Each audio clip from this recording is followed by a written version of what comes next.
Ukraine's Su-27s just got a new trick. Meet the MALD, the fake missile that makes real missiles deadlier.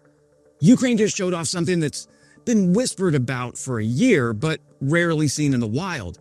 American-made ADM-160 miniature air-launched decoys, or MALDs, strapped under the wings of Su-27 flanker fighters. The MALD looks like a small cruise missile, but instead of blowing anything up, its job is to trick Russian air defense crews into emptying their very expensive missile tubes at a glorified party trick. Think of it as bait with a turbojet engine. And in a war where Russia fires $10 million S-400 interceptors like confetti, every wasted shot is worth its weight in gold-plated rubles. Hey friends, Wes here, multi-branch veteran, law grad, and bad Russian speaker, and Ukraine is not just flying with these on its Soviet jets for bragging rights. The MALD is designed to protect the heavy hitters, storm shadows, and scalps, by confusing radar operators, forcing the Russians to light up their air defenses, and generally making a mockery of whatever's left of the vaunted, layered Russian air defense umbrella.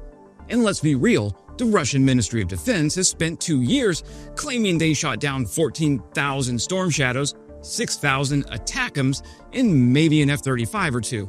Adding MALDs into the mix means we may soon hear Russian briefings proudly announcing they downed more missiles than Ukraine has ever owned. So how does the MALD work? Well, fake it until you break it. Each MALD weighs about 300 pounds and is powered by a tiny turbojet. Once it drops off the pylon, the cap on its engine pops away and it flies a pre-programmed route for hundreds of miles. To radar operators on the ground, it looks and acts like a real strike aircraft or a cruise missile. So what makes MALD particularly useful is that it can be tailored. Planners can load data so that it mimics different types of aircraft or weapons, throwing enemy sensors into disarray. In some cases, it can loiter over a target area, buzzing around long enough to keep air defense units twitchy and distracted while the real killers, Storm Shadows or JDAM-ERs, slip through. Now, it's worth noting that the same specialized pylon used to mount MALDs on MiG-29s and Su-27s is also used for Western glide bombs like JDAM-ER and the French Hammer. Since Soviet jets do not have NATO standard data buses, these pylons essentially act as translators, feeding GPS and targeting data into weapons the flankers were never designed to carry. It's an engineering kludge, but it works, and that sums up Ukraine's entire air war philosophy. Improvisation plus Western gear equals Russian regret. Su-27s are the delivery trucks of deception. Now, the Su-27 was never designed to be subtle. It was a Cold War heavyweight built for high-speed knife fights with NATO fighters, not for lugging trick gadgets under its wings. Yet, Ukraine has turned this beast of a jet into a decoy delivery truck, one that can carry MALDs into contested airspace and set the stage for cruise missiles to sneak in. What makes the Su-27 useful for this role is its payload capacity and its range. Unlike smaller MiG-29s, the flanker can stay in the air longer, push deeper toward contested zones, and carry a mixed loadout, if the mission requires it. That means it can escort its own decoys with air-to-air missiles, or even combine a MALD package with standoff strike weapons. In short, the Su-27 is not just flying bait, it's a multi-mission platform that can bring deception and defense together into one sortie. From a tactical perspective, using frontline fighters like the Su-27 to launch MALDs also keeps Russia guessing about intent. A flanker taking off with decoys under its wings looks the same on radar as one loaded with Storm Shadows. Every launch cycle forces Russian air defense networks to light up, reposition, and waste interceptors, never knowing if they're chasing shadows or actually defending against a real Storm Shadow.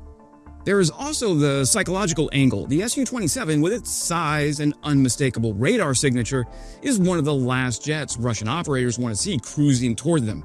Add MALDs into the mix, and that one big obvious target multiplies into a ghost fleet of fake threats. To the stressed-out radar operator in a bunker somewhere in Kursk, that's the kind of overload that leads to mistakes, hesitation, and wasted missiles. Now, Ukraine has essentially reinvented the Su-27's role for the drone and decoy era.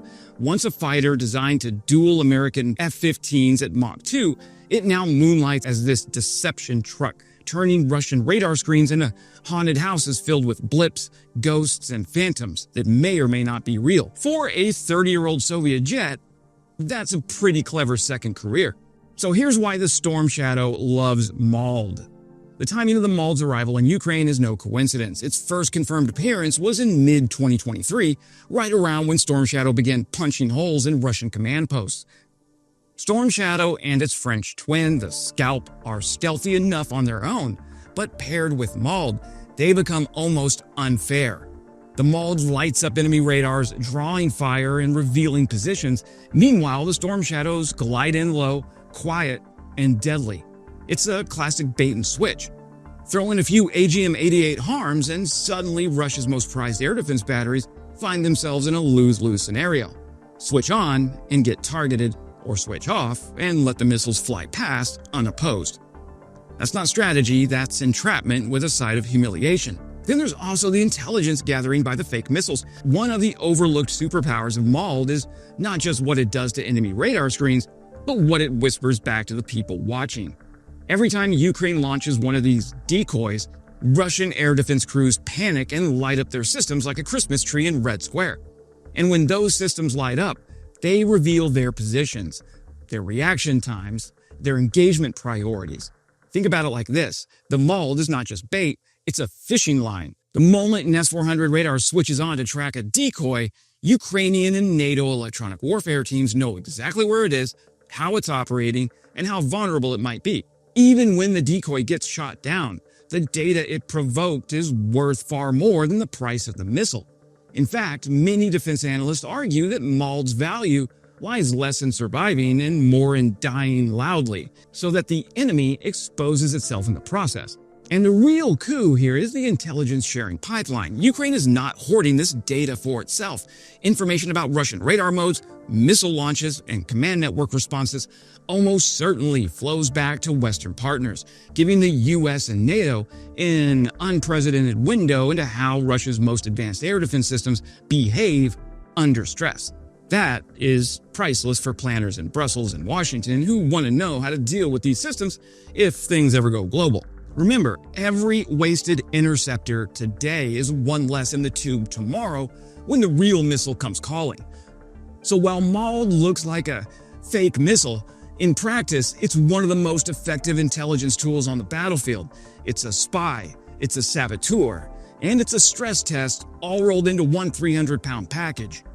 In modern war, where information is as lethal as explosives, that makes MALD one of the most dangerous, non-lethal weapons Ukraine has. Now, deception in warfare is nothing new. In World War II, the Allies built entire fake armies out of inflatable tanks and plywood aircraft to convince the Germans that the D-Day invasion would come at Calais instead of Normandy. The Soviets themselves pioneered Maskirovka, a doctrine of camouflage and deception meant to overwhelm Western analysts. Now Ukraine is using America's high-tech version of the same principle. Instead of inflatable Shermans, they have MALDs pretending to be fighters. The difference is that when the Russians waste a $10 million missile on one, that loss is very real. For the Russian air defense officer stuck in a bunker somewhere outside Belgorod, the nightmare is simple. He never knows which blip on a screen is real. If he fires, he risks wasting interceptors on ghosts. If he hesitates, a Storm Shadow finds his ammo dump. Either way, he's losing. MALDs will not win the war by themselves. They are expendable, limited in number, and designed to complement other systems, not replace them. But in a war defined by improvisation, they are another sharp tool in Ukraine's box. Every successful decoy flight means another real strike lands on target, and every wasted Russian missile is one step closer to Moscow admitting it can't keep up. Seeing a Ukrainian Su-27 with American MALDs hanging from its wings is more than just cool. It's a sign of how far Ukraine has come in integrating Western technology into its old Soviet armaments. It also signals that Russia's so-called impenetrable air defense shield is as full of holes as Swiss cheese left out in the sun. Deception, after all, is not about making the enemy think nothing is there. It's about making them see everything at once, then forcing them to choose wrong. And if there's one thing Russia has proven since 2022, It's that choosing wrong is their superpower.